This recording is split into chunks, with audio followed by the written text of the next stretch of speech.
Imaginez une mer si froide qu'elle se transforme en désert blanc pendant 6 mois chaque année. Une mer qui gèle à la même latitude que Dublin en Irlande. Une mer où la glace dérive sur des centaines de kilomètres, portant sur son dos des armées de phoques et d'aigles géants. Cette mer existe, elle s'appelle la mer d'Okhotsk, et elle cache des secrets que nous commençons à peine à comprendre. Regardez votre carte du monde. Trouvez le Japon. Maintenant, remontez vers le nord, vers la Russie. Entre ces deux mondes, coincés comme un secret bien gardé, s'étend une masse d'eau 3 fois plus grande que la France.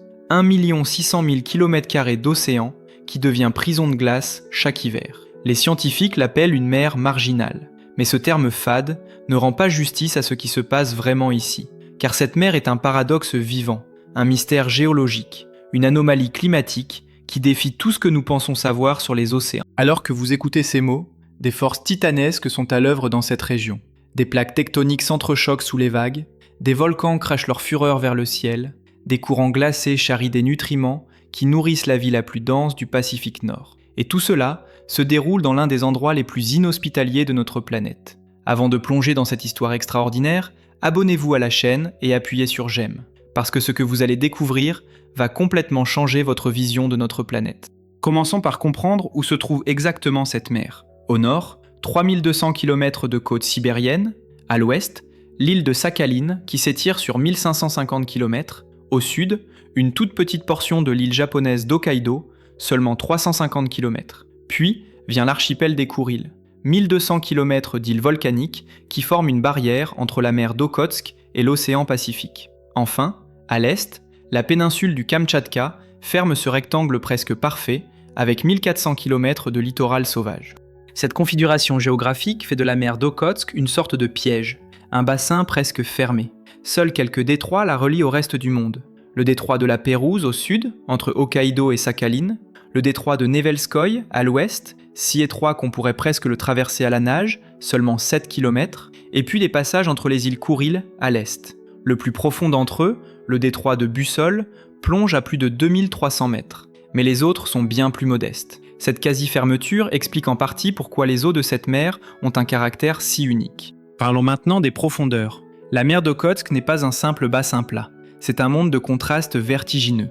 Au nord, le plateau continental s'étend sur des dizaines de kilomètres, avec des profondeurs qui ne dépassent guère 200 mètres. Vous pourriez presque y construire un immeuble qui émergerait de l'eau. Mais descendez vers le sud, et le plancher océanique s'effondre brutalement.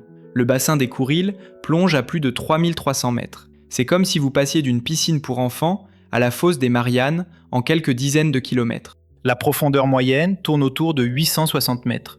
Mais ce chiffre cache une réalité bien plus complexe. Le fond marin présente des collines sous-marines au sommet plat, des vallées qui serpentent dans l'obscurité, des pentes abruptes où les sédiments dévalent en avalanches silencieuses. Chaque année, le fleuve Amour déverse dans ses eaux des quantités phénoménales de limon et d'argile. Cette boue fertile construit lentement de nouvelles terres au fond de l'océan. Dans certaines zones, l'accumulation atteint plusieurs mètres d'épaisseur par siècle.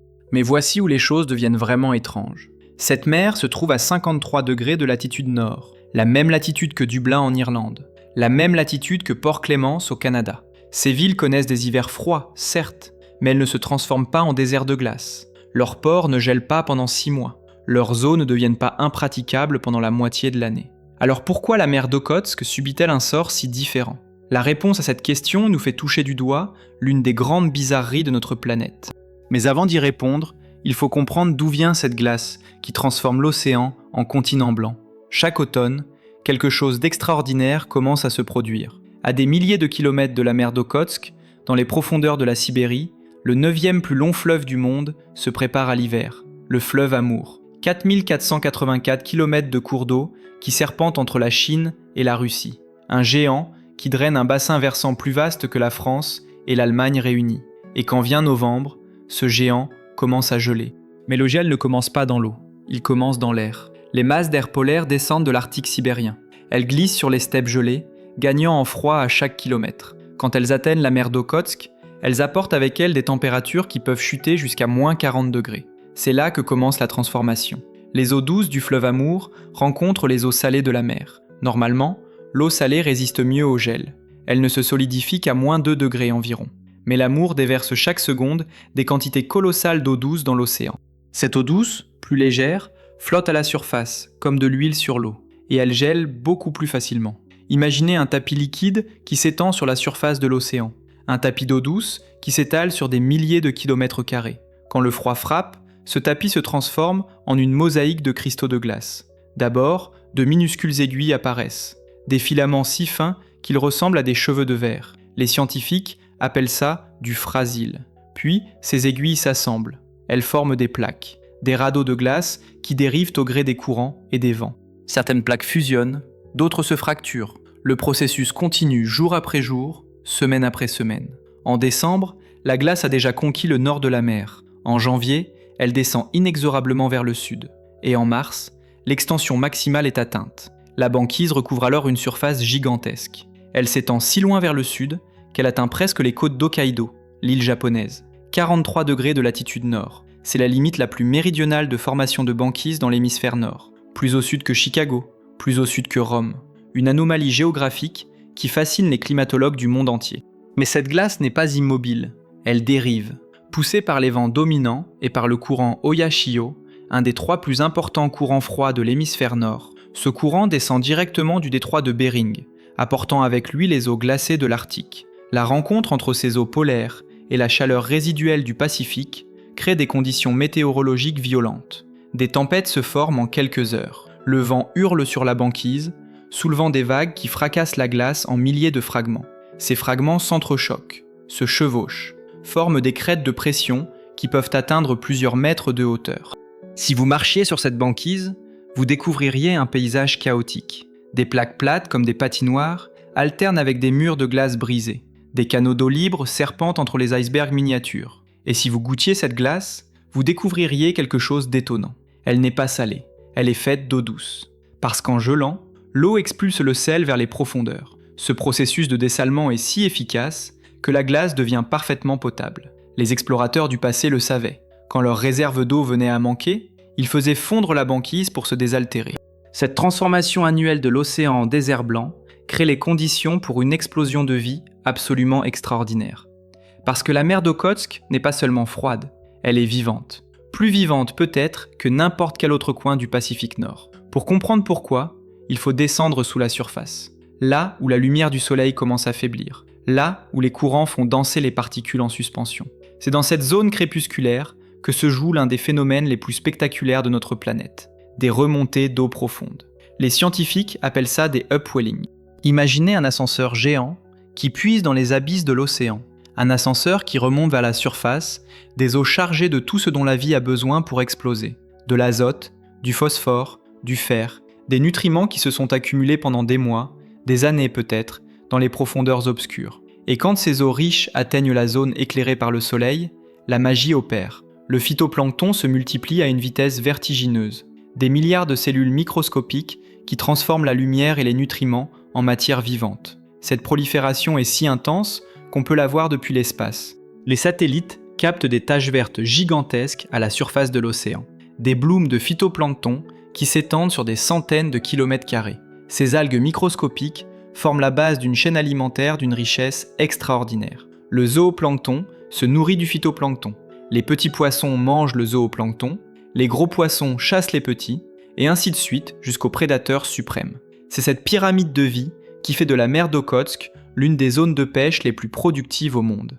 340 espèces de poissons peuplent ces eaux, du minuscule caplan au gigantesque thon rouge. Mais ce qui fascine vraiment les biologistes, c'est la densité de mammifères marins.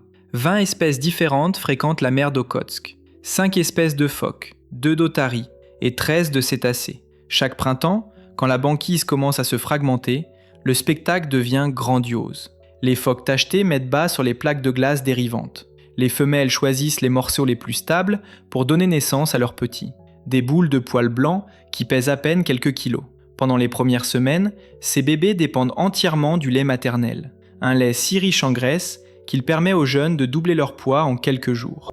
Mais le véritable joyau de cette mer, c'est le phoque rubané. Un animal si magnifique qu'il semble sorti d'un conte de fées. Son corps est noir comme la nuit. Mais il porte 4 larges bandes blanches qui encerclent son cou, ses flancs et sa queue.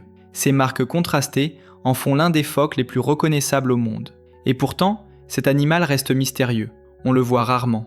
Il vit principalement sur la banquise en haute mer, loin des côtes. Sa population est difficile à estimer, mais les scientifiques pensent qu'il ne vit nulle part ailleurs qu'entre la mer de Bering et la mer d'Okhotsk. Un habitant unique, d'un monde unique. Puis il y a le lion de mer de Stellaire, le plus grand de tous les otaridés. Les mâles peuvent atteindre 1 tonne de muscles, de graisse et de puissance brute. Ces géants se reproduisent sur certaines îles de la mer d'Okhotsk. Les colonies sont bruyantes, chaotiques, violentes même. Les mâles dominants défendent farouchement leur harem.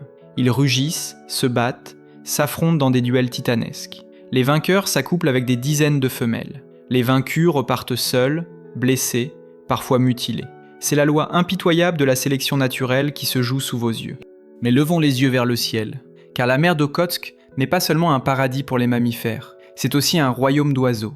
Plus de 200 espèces fréquentent ces eaux. Des guillemots qui plongent à des dizaines de mètres de profondeur pour attraper des poissons. Des stariks qui nichent par millions sur les falaises. Des macareux avec leurs becs colorés qui ressemblent à des œuvres d'art vivantes. Chaque île, chaque rocher isolé devient une ville grouillante de vie aviaire pendant la saison de reproduction. Le bruit est assourdissant. Les cris des oiseaux se mêlent au fracas des vagues. L'air est saturé d'embrun et de guano. Et puis il y a le pigargue de Stellaire, l'un des plus grands rapaces du monde. Son envergure peut dépasser 2,50 m. Son bec massif, jaune comme l'or, peut briser les os les plus solides. Cet aigle géant descend de ses territoires de nidification en Sibérie orientale pour passer l'hiver en mer d'Okhotsk. En hiver, la moitié de la population mondiale de cette espèce se rassemble autour d'Hokkaido. Ils se perchent sur la banquise comme des sentinelles. Ils guettent les poissons qui nagent sous la glace. Quand une proie apparaît, ils fondent avec une précision mortelle. Leurs serres transpercent l'eau gelée et se referment sur leur victime en une fraction de seconde. Mais cette abondance de vie repose sur un équilibre fragile. Un équilibre qui pourrait basculer à tout moment. Pour comprendre pourquoi cette mer est si vivante, il faut aussi comprendre les forces qui l'ont créée. Des forces qui viennent des entrailles de la Terre. Car la mer d'Okhotsk n'est pas un simple bassin rempli d'eau. C'est une zone de combat géologique. Une arène où les plaques tectoniques s'affrontent depuis des millions d'années. Et le résultat de ce combat, ce sont les îles Kouriles. Une chaîne de volcans qui s'étire sur 1200 km entre le nord du Japon et l'extrémité sud de la péninsule du Kamtchatka. Imaginez une ligne discontinue d'îles volcaniques. 40 îles principales, des dizaines d'îlots plus petits. Une surface totale d'environ 10 600 km². Ces îles ne sont pas disposées au hasard. Elles suivent un arc presque parfait. Un arc qui épouse le contour de la zone de subduction. Parce que sous ces îles, à plusieurs kilomètres de profondeur, se joue un drame titanesque. La plaque tectonique du Pacifique plonge sous la plaque d'Okhotsk. Elle s'enfonce dans le manteau terrestre à une vitesse de quelques centimètres par an. Cela peut sembler lent, mais à l'échelle géologique, c'est une course effrénée. En descendant, la plaque océanique se réchauffe. La roche se transforme. L'eau emprisonnée dans les minéraux se libère. Cette eau monte vers la surface en traversant le manteau. Et quand elle atteint les couches les plus chaudes, elle provoque la fusion partielle de la roche. Du magma se forme. Un magma moins dense que la roche environnante. Il monte comme une bulle dans un liquide. Il trouve des failles, des fissures dans la croûte terrestre. Et il jaillit à la surface en éruption cataclysmique. C'est ainsi que naissent les volcans des îles Kouriles. 100 volcans environ composent cette chaîne. 40 d'entre eux sont encore actifs. 40 montagnes de feu qui peuvent se réveiller à tout moment. Certains crachent de la vapeur et du soufre en permanence. D'autres sommeillent pendant des décennies avant d'exploser en une fureur dévastatrice. Le volcan Aleid, sur l'île Atlasov, est le point culminant de l'archipel. 2339 mètres de hauteur. Un cône presque parfait qui émerge de la mer comme une pyramide géante. Les navigateurs japonais l'ont célébré dans leur haïku. Ils le comparaient au mont Fuji, un frère du Nord, tout aussi majestueux, tout aussi dangereux. Mais les volcans ne sont pas les seuls dangers. La région est aussi l'un des endroits les plus sismiques de la planète. Un tremblement de terre de magnitude supérieure à 5 se produit en moyenne tous les 2 mois. Ces séismes peuvent être dévastateurs. Le 15 novembre 2006, un tremblement de terre de magnitude 8,3 a secoué l'archipel. Le sol a ondulé comme une mer démontée. Des bâtiments se sont effondrés. Mais le pire était à venir. Car ce séisme a déclenché un tsunami. Des vagues se sont formées dans l'océan. Elles ont traversé le Pacifique à la vitesse d'un avion de ligne. Quand elles ont atteint la Californie, elles mesuraient encore 1,50 m de hauteur. Assez pour inonder les zones côtières. Assez pour rappeler aux habitants que les forces de la Terre ne connaissent pas de frontières. À 200 km au large des Kouriles s'étend la fosse du même nom.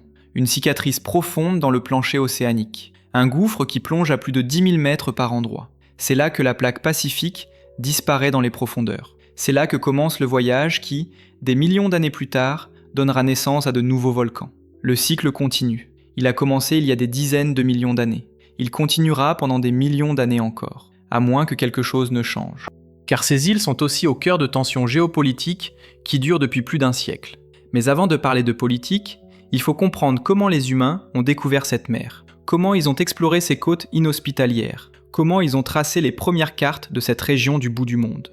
Et cette histoire commence au XVIIe siècle, quand les premiers Russes posèrent le pied sur ces rivages glacés. Les années 1640 marquent un tournant dans l'histoire de l'extrême-orient russe. Deux explorateurs, Ivan Moskvitin et Vassili Poyarkov, traversent la Sibérie avec leurs escouades de Cosaques. Ils remontent les fleuves en été. Ils tirent leurs bateaux sur la glace en hiver. Ils chassent pour se nourrir. Ils commercent avec les peuples autochtones. Et un jour, après des mois d'errance, ils atteignent une mer qu'aucun Européen n'avait encore vue, la mer d'Okhotsk. Ils ne savaient pas encore son étendue, ils ne comprenaient pas sa géographie, mais ils savaient qu'ils venaient de trouver quelque chose d'important. En 1647, les Russes fondent le port d'Okhotsk, un petit avant-poste perdu au bout du monde. Les conditions de vie y sont effroyables. L'hiver dure 7 mois. La nourriture manque constamment. Les maladies déciment les garnisons. Mais ce port devient le point de départ de nouvelles expéditions. Des expéditions qui vont changer notre compréhension de la géographie mondiale. Car depuis Okhotsk, les explorateurs vont partir vers le Kamtchatka, vers les îles Kouriles, et même vers l'Alaska et l'Amérique. Le nom de Vitus Bering résonne encore aujourd'hui. Ce Danois, au service du tsar Pierre le Grand, reçoit une mission titanesque. Découvrir si l'Asie et l'Amérique sont reliées. Trouver un passage vers la Chine et l'Inde par l'océan Arctique. En 1725, Bering part de Saint-Pétersbourg avec 25 hommes. Il traverse toute la Russie. 6000 km à travers les steppes, les forêts, les montagnes.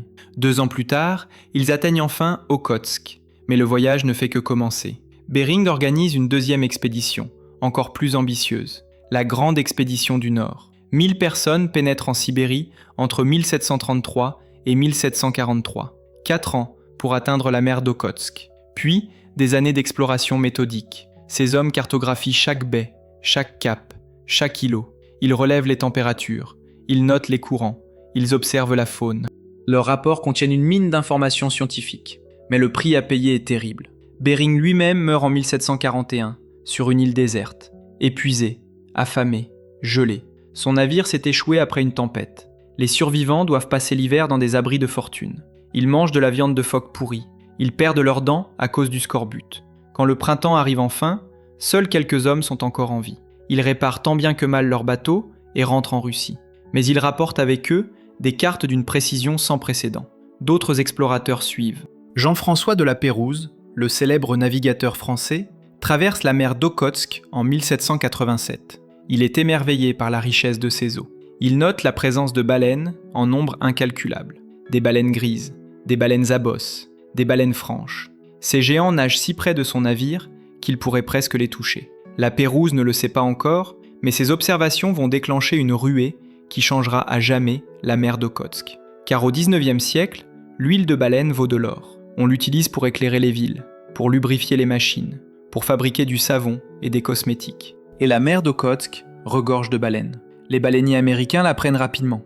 Des navires partent du Massachusetts. Ils contournent le cap Horn, à l'extrémité sud de l'Amérique. Ils traversent tout le Pacifique, un voyage qui dure 3 ans. 3 ans loin de leur famille. 3 ans à affronter les tempêtes, la maladie, la faim.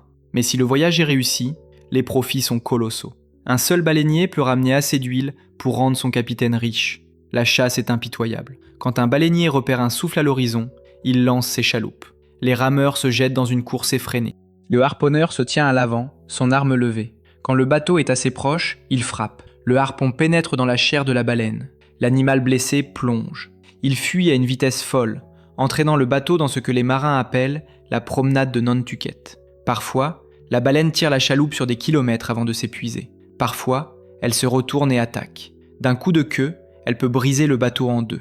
Des hommes meurent noyés, d'autres sont happés par les cordes et entraînés vers les profondeurs. Mais si la chasse réussit, la baleine est remorquée jusqu'au navire. Elle est dépecée. Son lard est fondu dans d'énormes chaudrons. L'huile est stockée dans des barils, et la carcasse est abandonnée aux requins. Des dizaines de milliers de baleines sont tuées dans la mer d'Okhotsk au cours du 19e siècle. Certaines espèces sont poussées au bord de l'extinction.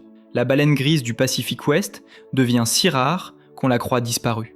Heureusement, quelques individus survivent dans des zones inaccessibles. Aujourd'hui, la population se reconstitue lentement, mais elle reste l'une des plus menacées au monde.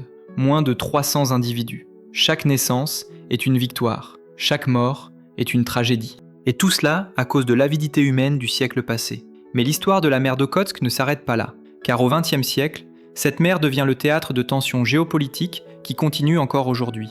Pendant la guerre froide, la mer d'Okhotsk devient bien plus qu'un simple océan. Elle se transforme en bastion militaire, en zone interdite, en mer quasi intérieure de l'Union soviétique. Regardez une carte. La mer d'Okhotsk est presque entièrement entourée de territoires russes. Seule une petite portion touche le Japon au niveau d'Hokkaido. Et même l'accès vers l'océan Pacifique est contrôlé par les îles Kouriles, toutes sous administration russe depuis 1945. Cette configuration géographique fait de la mer d'Okhotsk un coffre-fort naturel, un endroit parfait pour cacher des secrets. Les soviétiques l'ont compris très tôt. Ils utilisent ces eaux comme zone d'essai pour leurs missiles balistiques lancés depuis des sous-marins.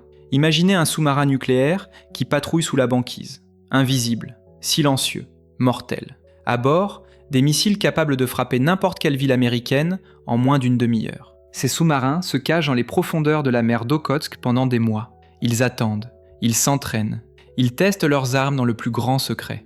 Les Américains le savent, mais ils ne peuvent rien faire, car pénétrer dans ces eaux serait un acte de guerre. Pourtant, les Américains tentent quand même.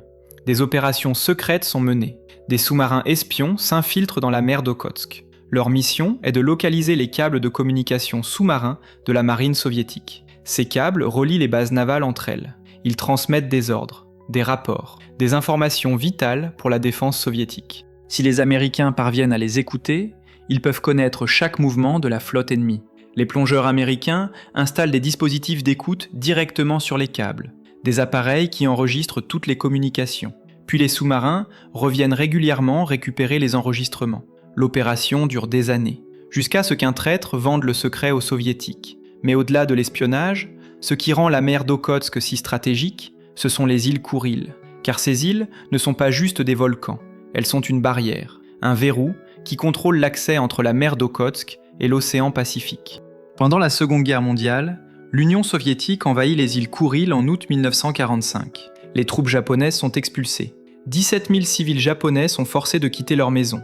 Et depuis, la Russie n'a jamais rendu ces îles. Pourquoi ? Parce que sans les Kouriles, la flotte russe basée à Vladivostok serait piégée. En hiver, la mer d'Okhotsk gèle. Les navires ne peuvent plus naviguer.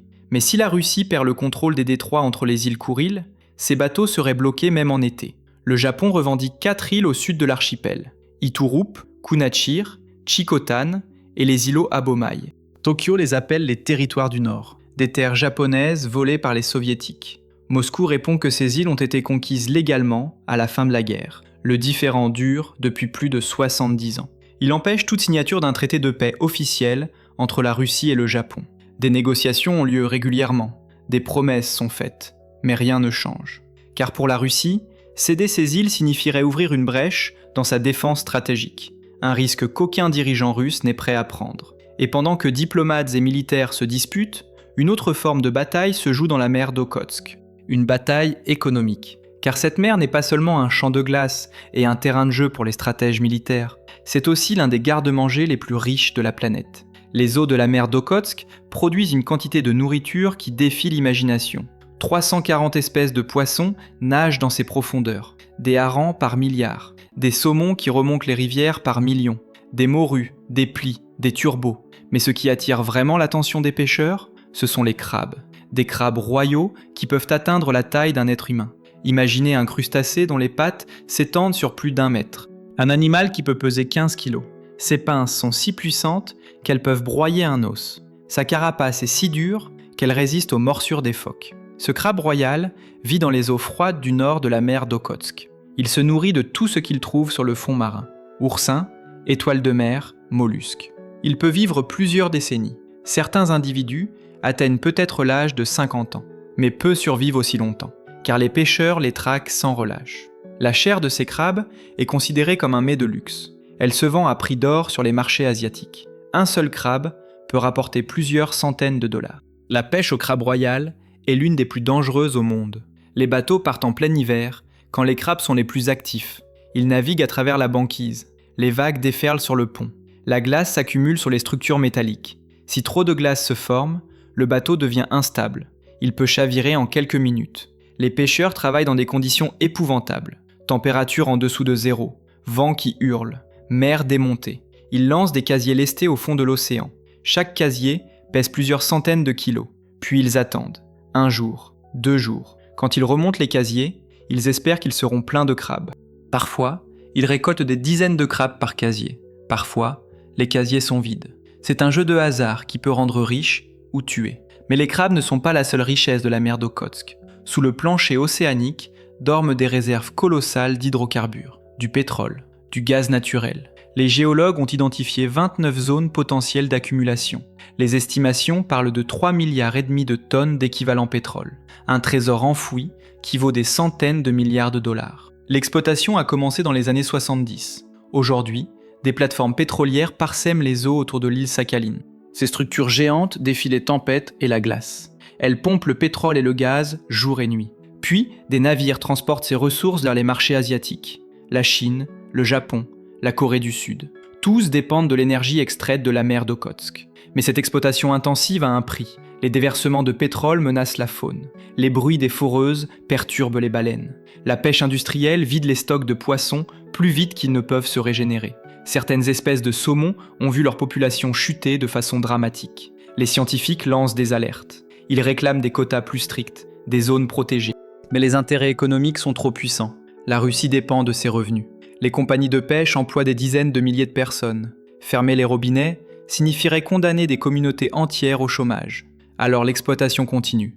Et pendant ce temps, un autre danger monte. Un danger bien plus grand que la surpêche ou la pollution. Le changement climatique. La mer d'Okhotsk est en train de changer sous nos yeux. Les données satellitaires ne mentent pas. Chaque décennie, la couverture de glace hivernale diminue d'environ 3,4%. Cela peut sembler peu, mais à l'échelle d'un océan, c'est énorme. En quelques décennies, des milliers de kilomètres carrés de banquise disparaissent. La glace se forme plus tard en automne, elle fond plus tôt au printemps, son épaisseur diminue. Les vieux marins, qui naviguent dans ces eaux depuis 40 ans, le confirment. Les hivers qu'ils ont connus dans leur jeunesse étaient bien plus rigoureux. Aujourd'hui, certains ports restent accessibles presque toute l'année. Cette fonte rapide bouleverse l'équilibre de tout l'écosystème. Car la banquise n'est pas juste de l'eau gelée, c'est un habitat. Les phoques mettent bas sur la glace. Les algues se développent sous la glace. Quand le printemps arrive et que la banquise se fragmente, ces algues sont libérées dans l'eau. Elles servent de nourriture aux zooplanctons, qui nourrit les poissons, qui nourrissent les phoques et les baleines. Si la glace disparaît, toute cette chaîne s'effondre. Les scientifiques observent déjà les premiers signes. Certaines colonies de phoques tachetés produisent moins de petits. Certains oiseaux marins ne trouvent plus assez de nourriture pour nourrir leurs oisillons. L'équilibre fragile qui a permis à cette abondance de vie d'exister est en train de basculer. Et ce n'est pas seulement la faune qui souffre. Les communautés humaines qui vivent autour de la mer d'Okhotsk voient leur monde changer. Les peuples autochtones, comme les Ivems, dépendent depuis des millénaires des cycles naturels. Ils chassent le phoque quand la glace est solide, ils pêchent le saumon quand ils remontent les rivières. Mais maintenant, la glace devient imprévisible. Elle se brise plus tôt. Elle se reforme plus tard. Les routes traditionnelles sur la banquise deviennent dangereuses. Des chasseurs tombent à l'eau. Des motoneiges disparaissent dans des crevasses. Le savoir ancestral qui permettait de lire les signes de la nature ne fonctionne plus, car la nature elle-même change trop vite. Voilà donc le portrait de la mer d'Okhotsk. Une mer qui défie nos attentes à chaque tournant. Une mer qui gèle à la latitude de Dublin, mais qui héberge l'une des plus grandes concentrations de vie du Pacifique Nord. Une mer née du combat titanesque entre les plaques tectoniques. Une mer qui a vu passer les explorateurs russes, les baleiniers américains, les espions de la guerre froide. Une mer qui nourrit des millions de personnes tout en cachant dans ses profondeurs des réserves énergétiques colossales. Une mer dont l'équilibre fragile est aujourd'hui menacé par le réchauffement climatique. Cette histoire nous rappelle que notre planète est bien plus complexe et surprenante que ce que nos cartes suggèrent, que derrière chaque étendue bleue sur le globe se cachent des mondes entiers, des écosystèmes d'une richesse inouïe, des drames géologiques qui se jouent sur des millions d'années, des tensions humaines qui perdurent depuis des générations. La mer d'Okhotsk n'est pas juste une masse d'eau froide au bout du monde. C'est un miroir qui nous renvoie notre propre rapport à la nature, notre capacité à exploiter ses ressources, notre difficulté à préserver ce qui nous fait vivre. Si cette plongée dans les secrets de la mer d'Okhotsk vous a fasciné, n'oubliez pas de vous abonner à la chaîne La Science Assoupie et de mettre un j'aime à cette vidéo. Chaque semaine, nous explorons les mystères les plus étonnants de notre planète et de l'univers qui nous entoure.